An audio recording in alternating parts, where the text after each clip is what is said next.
everyone. July the 24th today. It's been a while.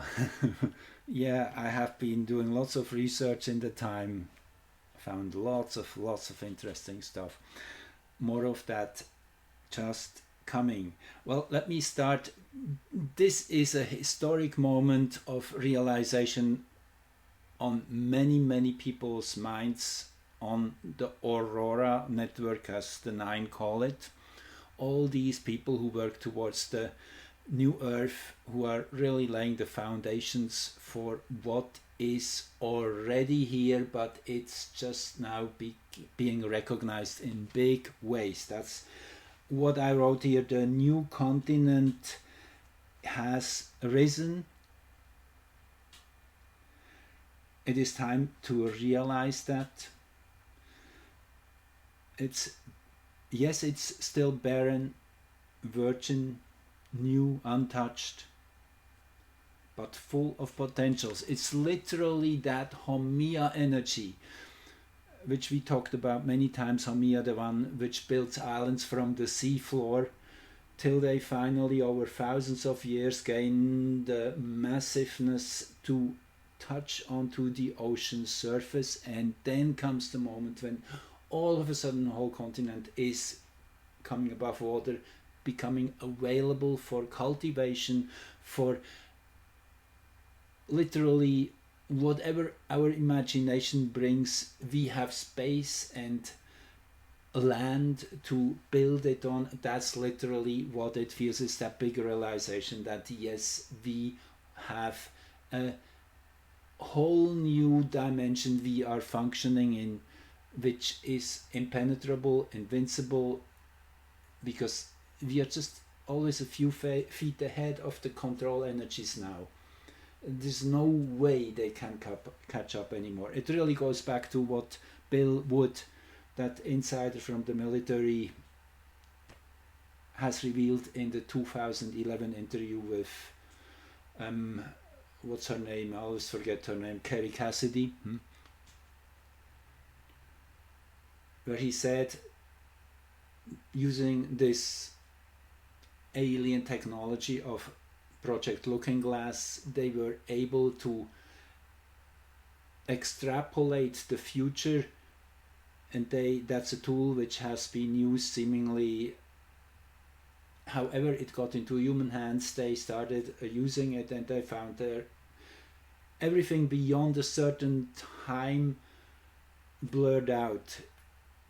It was not possible to see beyond a certain time, and actually all changes they made to the system by implementing different new realities, what they are able to generate. Anyway, as we know, I mean, if you have all the money and the power at hand, you can pretty much play with anything, weather included, climate, you name it, earthquakes, wars, all of that manufactured stuff. Anyway, they found whatever they were throwing into the computer simulation would bring the same outcome. Basically, as Bill Wood said it in that interview, it is the Great Awakening.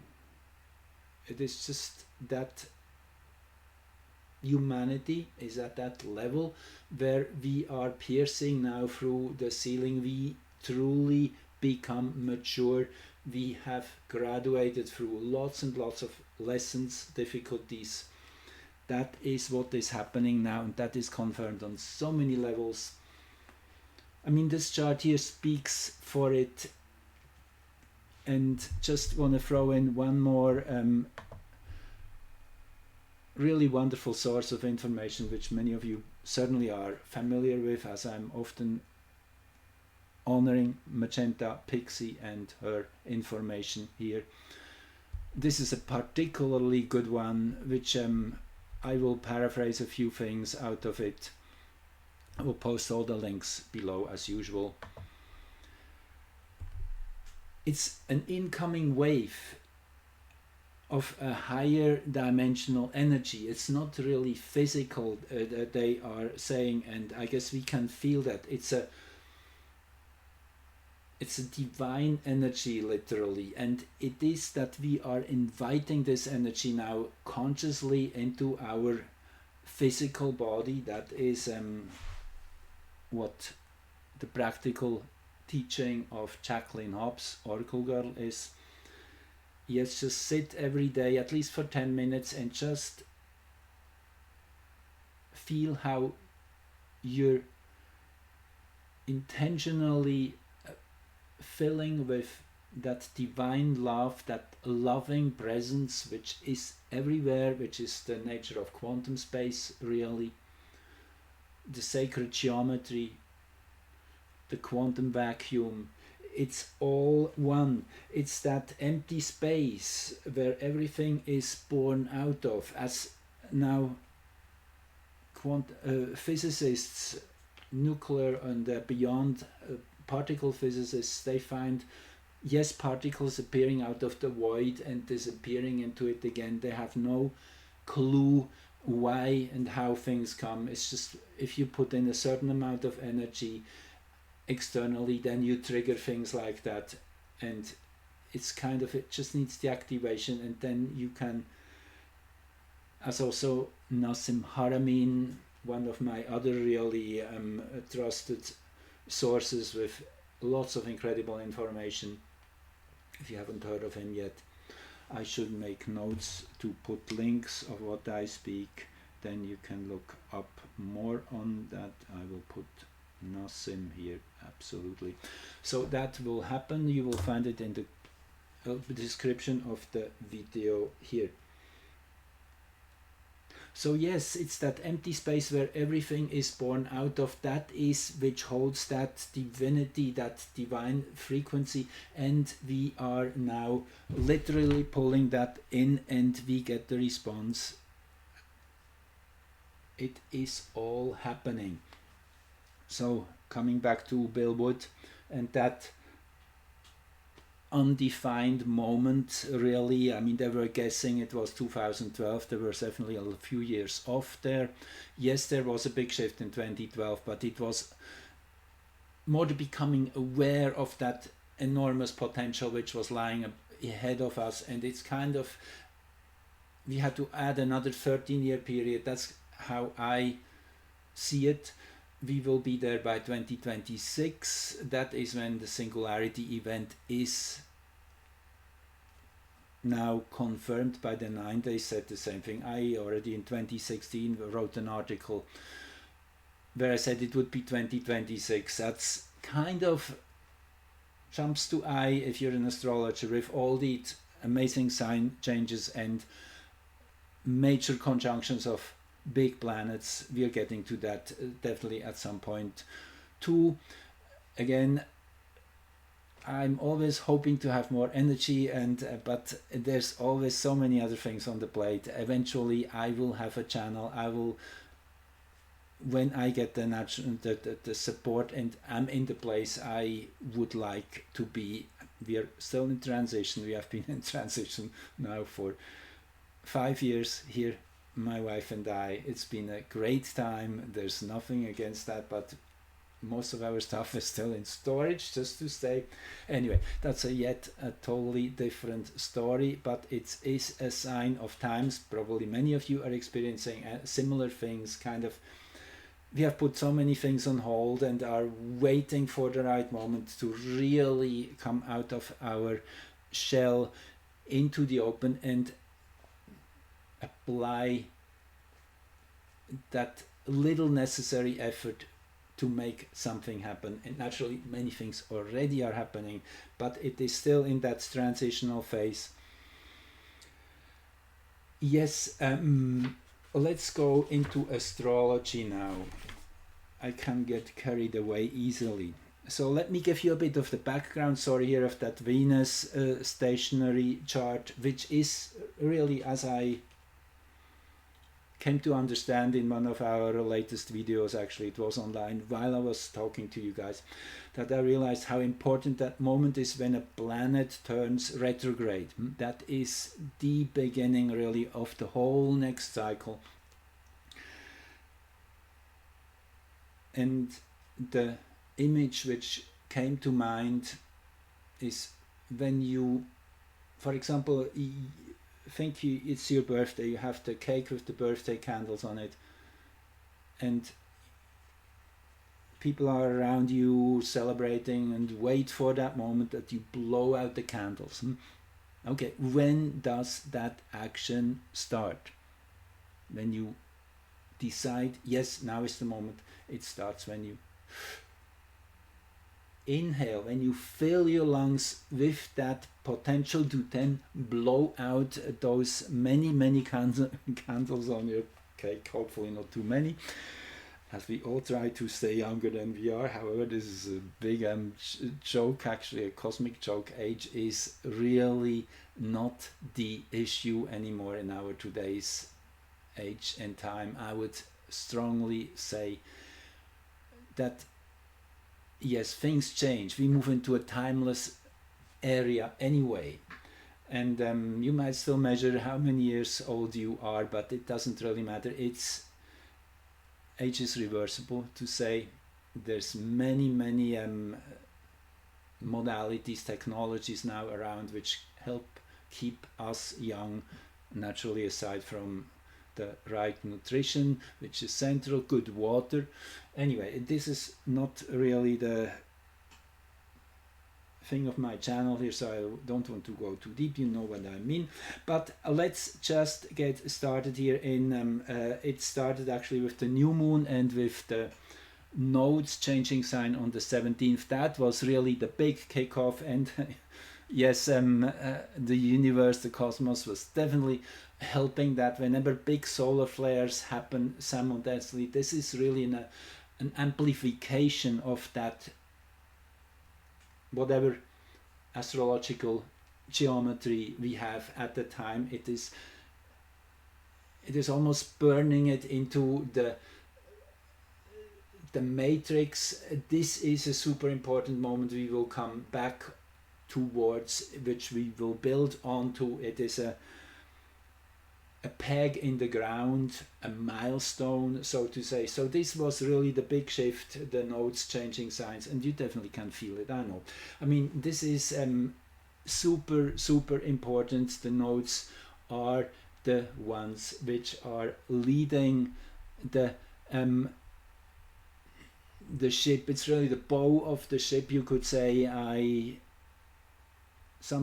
One time came up, and I still hold on to this image. It's really like the rocket ship rushing through your charts. All the other energies are kind of stationary in place. The nodes, they will bring the direction into it where it's meant to go. And the beautiful thing about the nodes is they are going backwards through the zodiac, so it's always an unwinding, really, getting back into balance.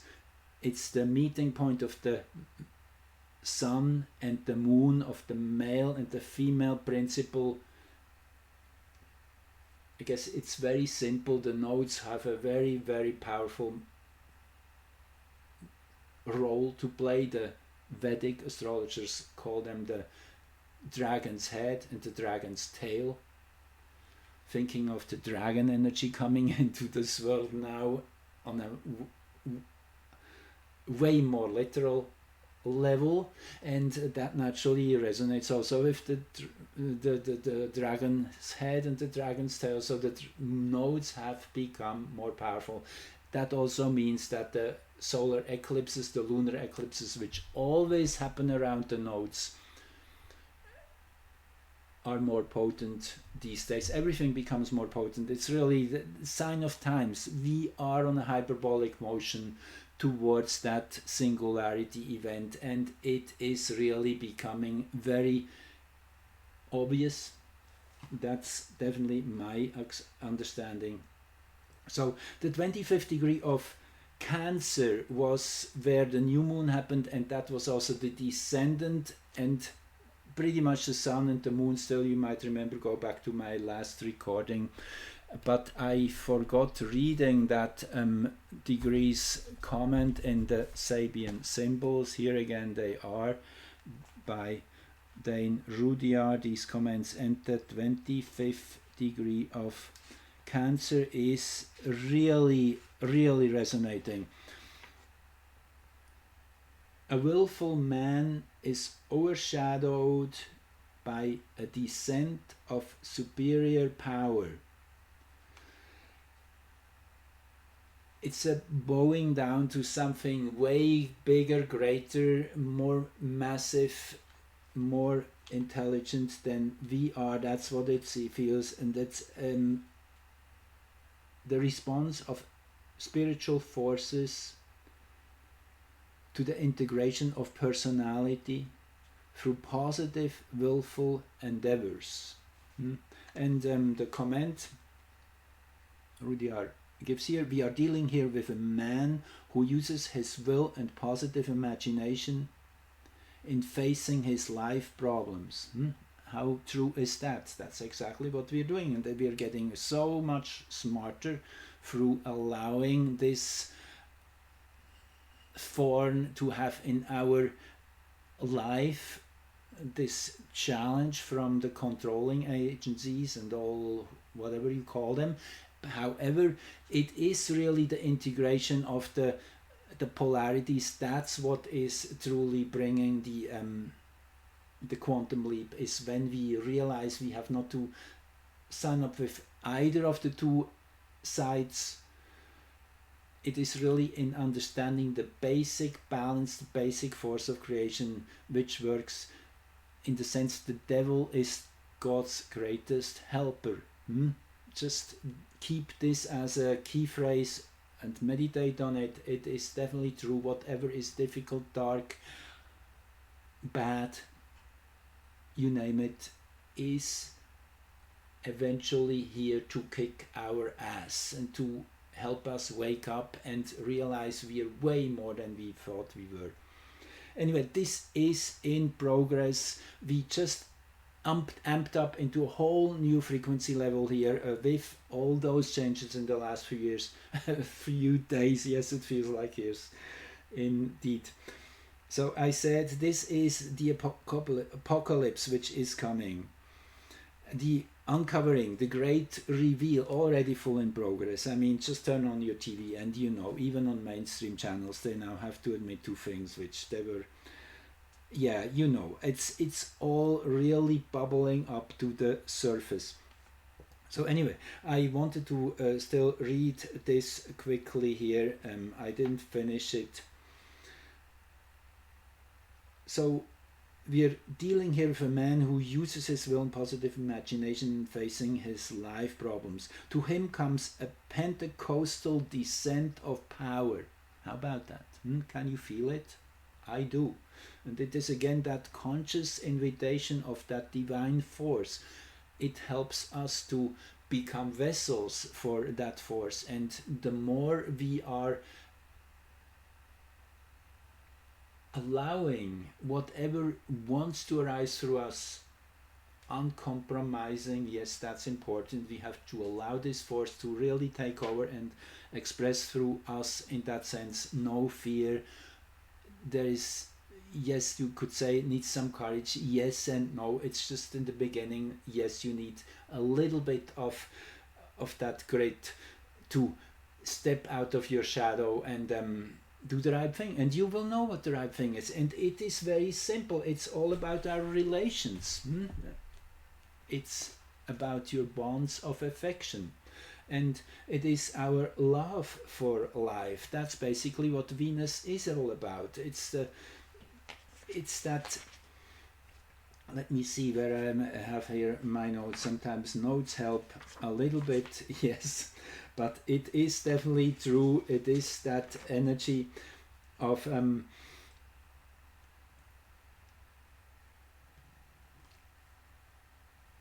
allowing to celebrate life. And how can you celebrate life if you're not loving it, and if you're not sharing your emotions and your love and your tender care? And that's what life wants from us now. And this is really the chart here. That is kind of my long intro into what you see here.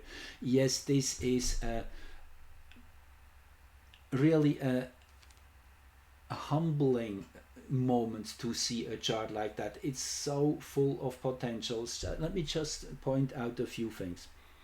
Galactic center here at the 7th house cusp on this global fractal chart for planet Earth.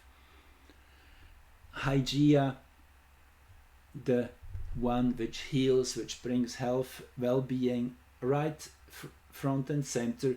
And what is really what kicks her ass, so to say, to wake up to that health and beauty and splendor, it is the black moon and Mercury, who just 3-4 minutes later have their exact conjunction. No, I don't have that chart anymore open.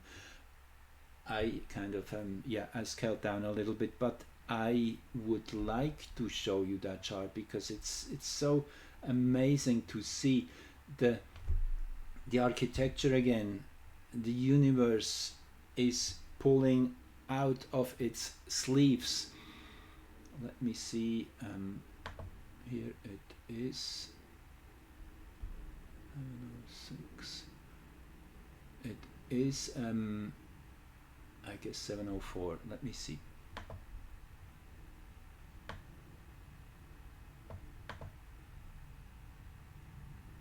No, that's the Sun Pluto. Here, this is the one, 705. Here, this is the one. Okay, so here you see Venus turns retrograde at 1:32:46 a.m. in Universal Time, and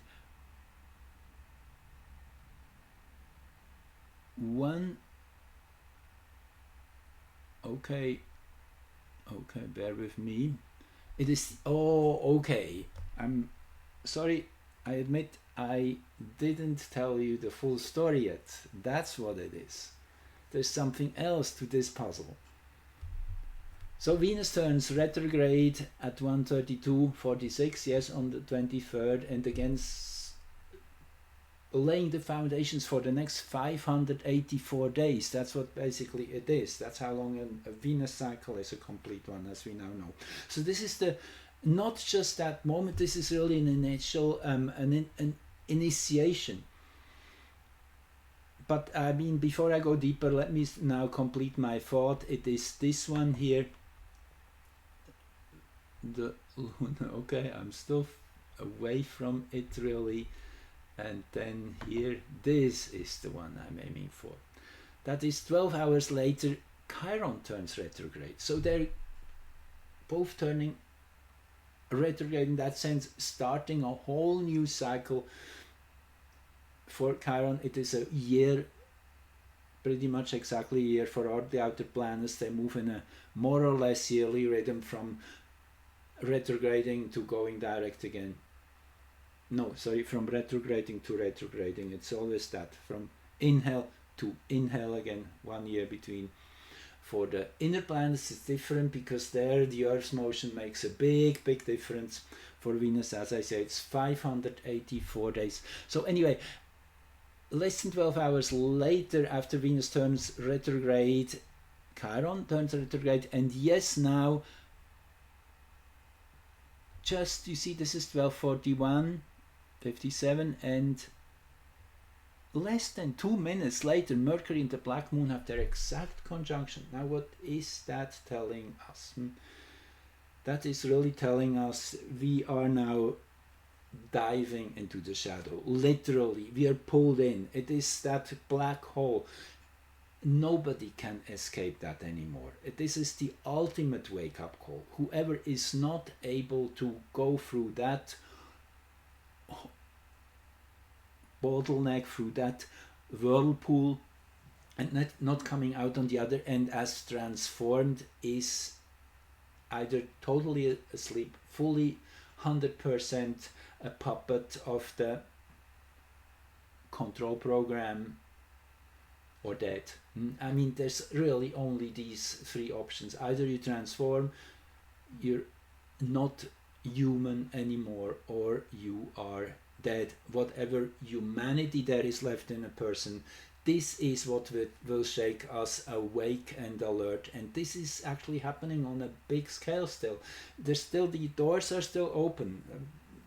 People still can change course, can jump ship, can wake up. Yes, it might be called a late wake up call, but yes, we are still building actually to the very last moment. It is that what is happening.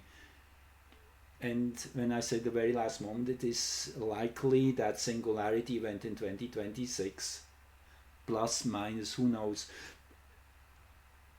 somewhere in that area. And again, yes, the 9 say the same. It's these 3 years, actually from 2023, just 3 months ago or so, on spring equinox, we moved into this most extreme phase, which, yes, it's just the way it is. It is to be patient. Yes, patience is a virtue, but we can definitely already under the radar. Certainly, in many ways, we have to be extremely careful, because you don't walk in the middle of the road. That's what Don Juan told Carlos Castañeda on the Path of the Warrior. You are smart. You're hiding behind objects to not be seen. You're stalking your prey. It is that kind of awareness we have to develop, to be clever, to be smart, to be ingenious, and do the right thing at the right moment. All of that is definitely being woken up within us. So anyway, it is this sequence, first of all, of Venus and then Chiron turning retrograde, and Chiron is the problem solver. I guess that's an easy way to describe him. This wounded healer, the one who is very empathic, and because of the empathy has the power, the capacity to first create trouble, naturally trouble. In that sense, you have to uncover the wounds, you have to clean them out, you have to really do the first big step of the cleaning process, and this is painful, can be painful. Certainly, just think, those of you who broke a bone, it's quite painful to put the bones in the right position again. Usually they give you whatever, you know what I mean, that you don't have to feel it, but this is not really possible in real life. We have to feel, we have to see, we have to recognize. We can't just escape into another space. We have to go through this process. This is the real transformation. The pain and the suffering is just the incentive to go through it in a way. It is necessary. It's the spark. Anyway, that is kind of the message of these charts which we are experiencing right now, which are laid as foundations for the next few, well, certainly few years. For Venus it's 1.5 years, for Chiron 1 year, but it definitely is just the bridgehead into a way more powerful time coming. And often when I speak of the new continent, I want to refer to the 19th degree of Taurus, and that is where Uranus turned retrograde last time, right? This is the one. You see, that was in August 2022 when Uranus in that sense started to inhale again, and we are in the last month now of this process. I just thought it was interesting to quickly go back to this chart, which has that 19th degree of a new continent rising. And then Haumea is really the one which builds that new continent. Yeah, there's so much more here I don't want to go into right now. I wanted to one more time tell you what else happened really astrologically in these last 7 days to see the build-up of power. So it started with, as I said, the new moon in Cancer, with that endowment, that literally divine energy coming in, and Pentecostal in that sense descending and empowering us here in our roles of pushing the lever ever a little bit farther. And I personally experience this. It always takes me, I have really to work up to that moment to start recording. Often I'm not happy with my recording, I abort it, it's not the time, wait another day. So this is a process we have to build up towards, and when we are ready to step out of our comfort zone and do something which is necessary, which is calling us.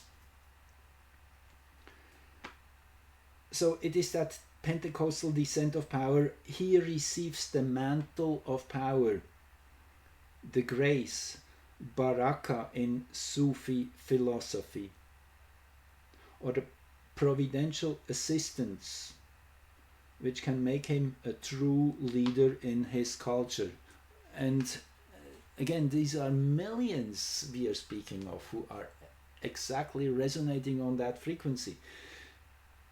Makes me think of Osho, Bhagwan, Sri Rajneesh, you might know him, the guy of the 93 Rolls Royces. I was in India in his ashram at the time, in the 80s. He was predicting, he said, I might be the first flower on this big tree, soon the whole tree will be flowering. And he had an immense hope for what was to come. Among many other enlightened teachers, he definitely saw what was coming, and he did a great job, in my opinion, preparing us for these present times. This is just a side note, as this is now the time when all of a sudden that flowering is real. So many people are getting into their full power, and it's really amazing to see and to be in company of others who have that same experience. So it started with that new moon. That was really the kicking point, the nodal changes. And then on the 18th, just the next day, there was the Pherois Orcus conjunction. Pherois, the bears, the mother bear's power to protect her offspring, and Orcus, the alchemical force of bringing things into the open, of opening the vaults. And unlike Pluto, who is the more masculine expression of that energy, of pushing and kind of praying something open, breaking it into pieces so to allow for something new. The alchemical process is way more subtle, way more undercover in a way, but it is that same you could say subversive force of changing something from inside out. And that happened in the 18th of July.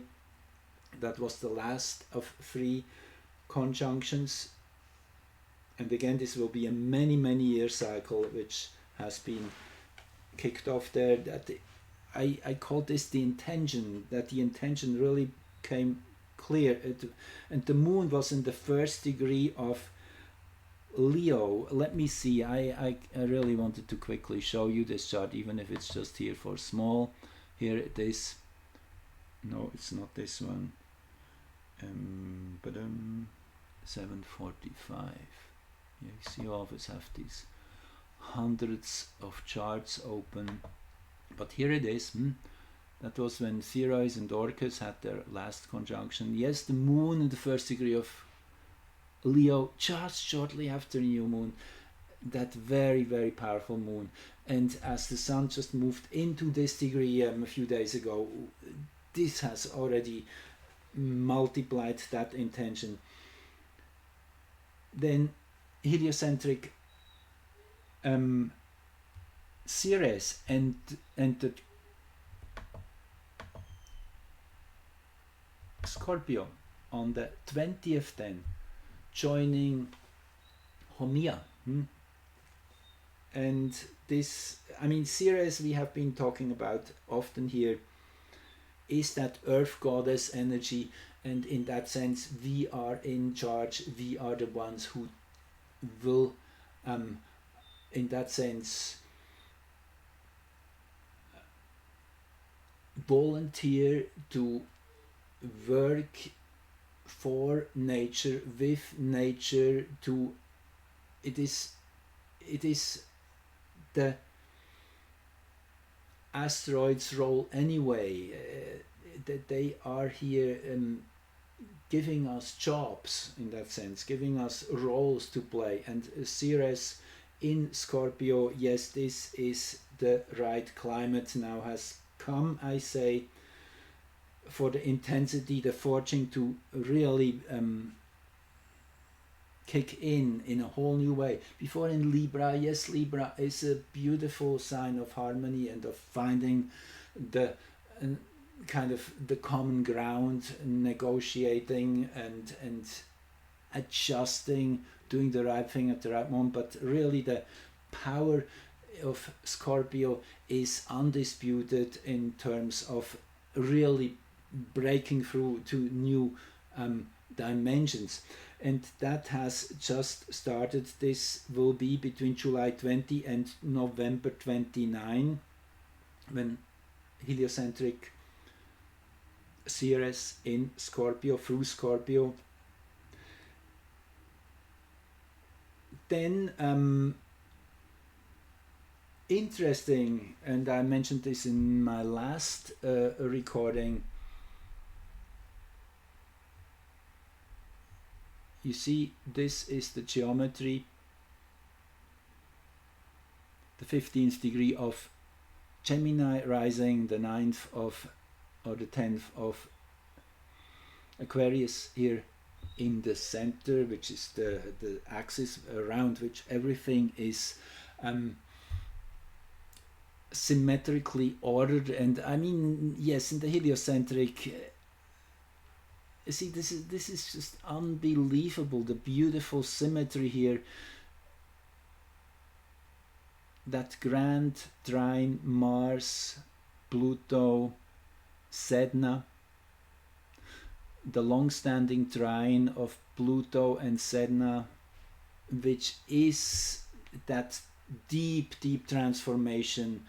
Everything is going through Sedna, bringing out of the drawers all the secrets, the mysteries deeply hidden in the depth of the universe, so to say. Sedna coming back from a 11,000 year or something orbit, so really is loaded with treasures. And yeah, Sedna geocentrically is now in Gemini since June the 11th. I guess one can feel it and actually really experience it, how the information is coming into the open. It is being now blown across the plains by the winds, which is Gemini's abode, that air element. I always think back of my amazing realization that happened in the wake of the Fukushima atrocity, I would call it. Within 3 days, you could measure these radioactive isotopes, atoms flying freely in the air everywhere on the whole planet. I guess even on the poles they could eventually, but definitely in the area where habitation occurs.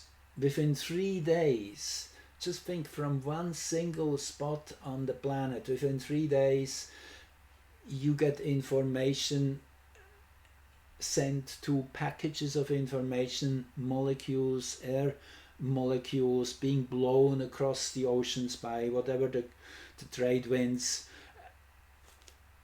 As soon as we are in the air element, there's an immense distribution of information, almost immediate, and it can't be held back and stopped anymore. That's the power of the air signs in general. But what I want to show you once more is that synchronicity, that resonance of the heliocentric Jupiter-Neptune conjunction of 2022, 666. Just say that again, I spoke about that earlier. Anyway, this was then on the 20th of July. Then on the on its heels, pretty much, we had, let me see, the Mars-Saturn opposition, which locked things into target, with Chiron at the ascendant. That is, let me see, I have it here. Yes, this is the heliocentric, this is the geocentric chart, right? And that same moment, heliocentrically, yes, here you have Hygia at the ascendant. And then the Sun-Pluto opposition just shortly after, with Neptune at the helm. Yes, Neptune. This brings me back to the main chart here. I just want to say a few more things before I close the recording here. You see, this was when Venus turned retrograde, the moon exactly, well, not quite, 16 minutes of arc past the exact opposition with Neptune, which means it's a really good sign it is separating. Means it is in the integration phase. We have gone through the maximum exposure, through the maximum confusion, or whatever you would call it. That moon Neptune definitely is part of that story, is confusion. However, it is way more than that. It is also extra sensitivity.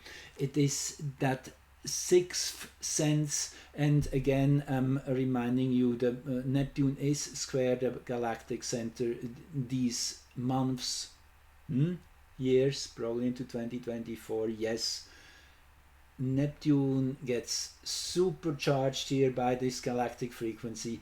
In that sense, as I said earlier, kind of blown up like a balloon. And how much more can you blow up a balloon? At some point it will burst, and that is where we are heading towards. So many balloons are bursting already, many more will, and the moon is kind of in an observational place here in the final line and part of hexagram 6. Actually 6 is conflict. Conflict in that sense is a good thing, as the human design says, because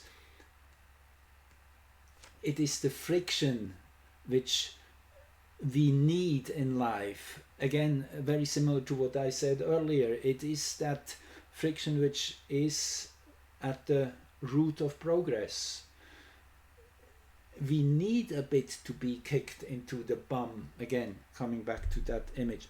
And Neptune here in the final line of hexagram 36, yes, 36, darkening of the light, that really final 64th part of the zodiac, if you think of the 64 hexagrams according to the human design system. Again, I always post links to my personal site too, where I have lots of information, the cosmoswithin.org. You find it in the description section. That is where you find the breakdown of the 64 hexagrams overlaying the zodiac. Anyway, this is a final stage this Neptune energy is in, of on one hand great corruption, things falling apart, things decaying, whole societies, whole universes are on that level right now of falling apart, and then asking for that divine sacred geometry to reformat everything from a whole different perspective, from the perspective of wholeness, of holistic oneness, of symmetrical mind, of being in sync. What's the word here I'm looking for? You know what I mean.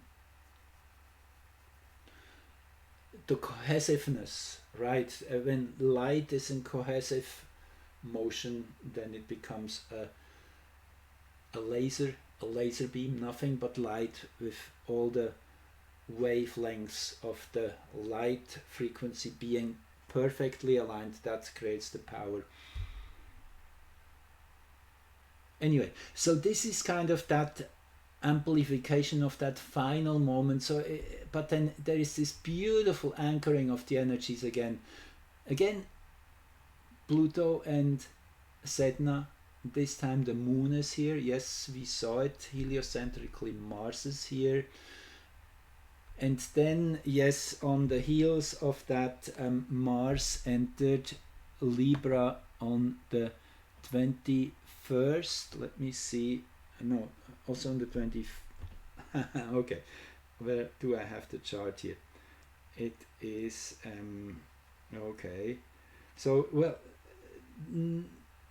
yes, then the nodes are squaring the moon, the Pluto, actually. That's the next one first I have here.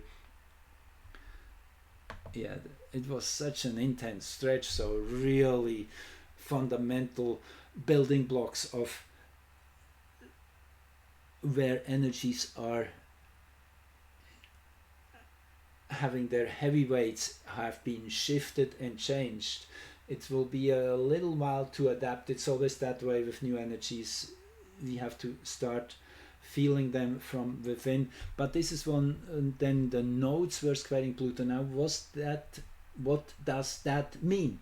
First of all, the nodes, again, this is the direction of evolution, and whenever a planet is squaring that action, that means it's pouring its full frequency into this opposition, meaning feeding both of the sides equally. And Pluto naturally is all about change, transformation, transfiguration. That final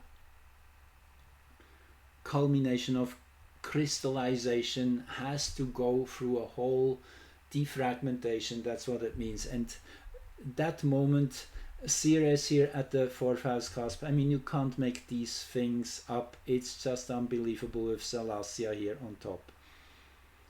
Another one I wanted to talk about, which really takes me way over time, but I will do a special one on that actually. This is deserving it. Salacia is really the one who liberates Neptune. Neptune's wife, after all. It's the pure enjoyment of reality which comes in, which is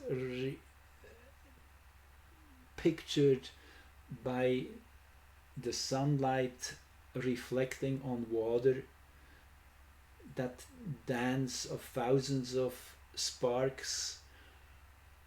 It's just something which transports us into another state of reality almost. It really lifts us out of that gravity of heaviness of it's creates something immediate, and I guess we all truly enjoy these moments being out in nature. Fire and water interacting. So Salacia is really the saving grace. In many ways, Salacia is a long has a long orbit of around 300 years. Entered Aries in 2015, 2016, and I guess you can easily see where we're coming from. What these last 7 years have been opening whole new sources of enthusiasm, I would call it, of an inner drive to something incredible. And naturally there is Maki here who totally helps this energy to come to blossom. They actually simultaneously entered these two signs in 2015-16 around. And Maki is the one which really fires up, which brings the courage and the stamina. It's that creation energy which is ready to go through danger, through difficulty, through challenge, in order to connect with that divinity and bring it down to earth. A beautiful myth is related to Maki, named after that goddess from the Easter Islands. A very mysterious place to start with. Anyway, with Ceres here opposing Salacia, yes, this is actually today, the 24th, most exact.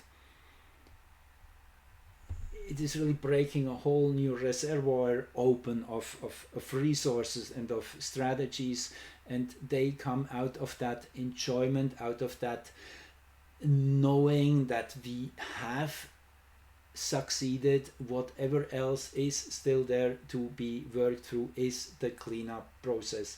Pretty much what we knew already a year ago. This would be about the time when we would realize that, and on a really big scale.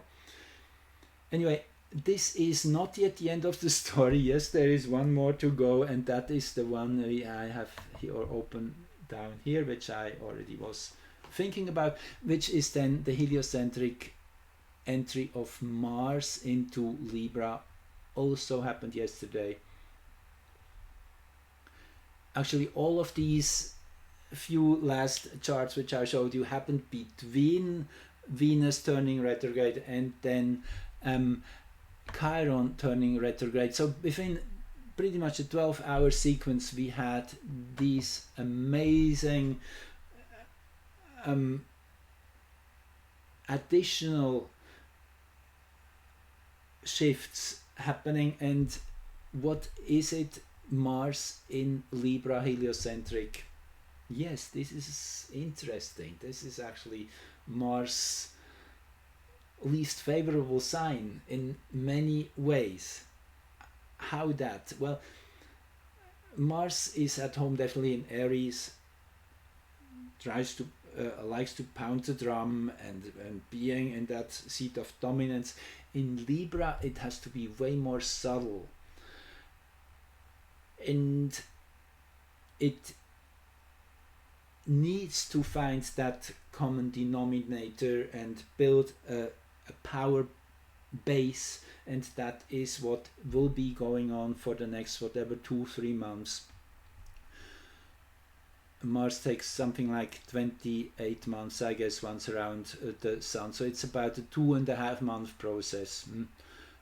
So yes, we are still in the preparation phase in many ways. However, many things already are really happening. But yes, first of all, we have to work through this Venus retrograde phase. We have to really come back to that place of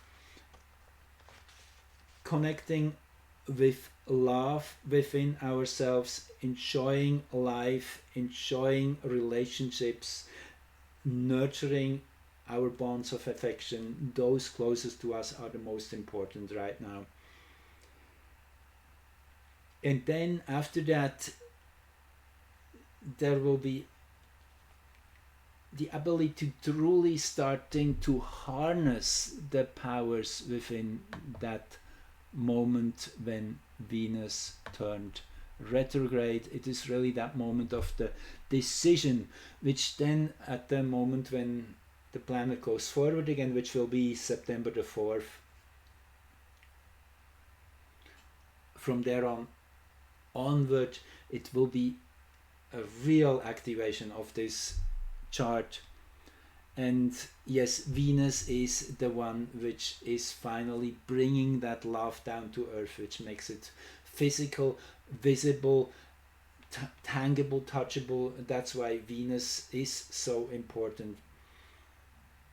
Just one last little bit I want to add on. Venus will be exactly between Sun and Earth on August the 13th, which will be the beginning of the new synodic cycle. That is that mutual dance of Earth, Venus and the Sun. When they're perfectly in line, that's the center moment of the retrograde phase. Also when Venus is closest to Earth, it happens that that time, that date has a very special meaning which goes back to the Philadelphia experiment. But more on that in my next recording. It just shows, well, let me say that much. Albielek, who has been one of the main sources of information out of the Philadelphia experiment, and I will go deeper into this in my next recording. He was one of the insiders, one of the two engineers who threw the switches on the Eldridge on August 12, 1943, who were the ones responsible to execute that huge science experiment where Tesla was involved in and Einstein both, before Tesla pulled out because he saw what was coming and he didn't like the style the military was moving. Anyway, that goes back to August 12, 1943, and that was the day chosen by some higher powers because that was the peak moment in a 20-year cycle of Earth's biorhythm, is claimed by Albielek and all these people who were working on that project, because that they had the power to open hyperspace, to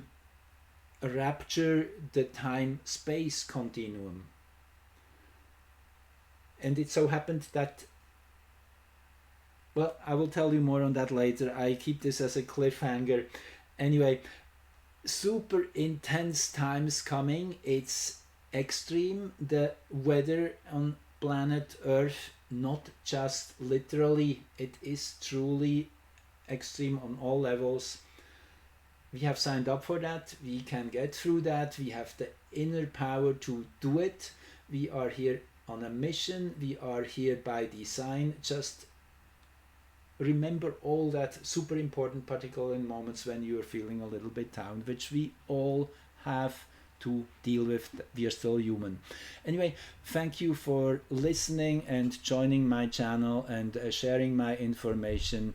If you feel like at all, that is always highly appreciated. And thank you to my donors who give me some support on Patreon and PayPal, links below if you feel like.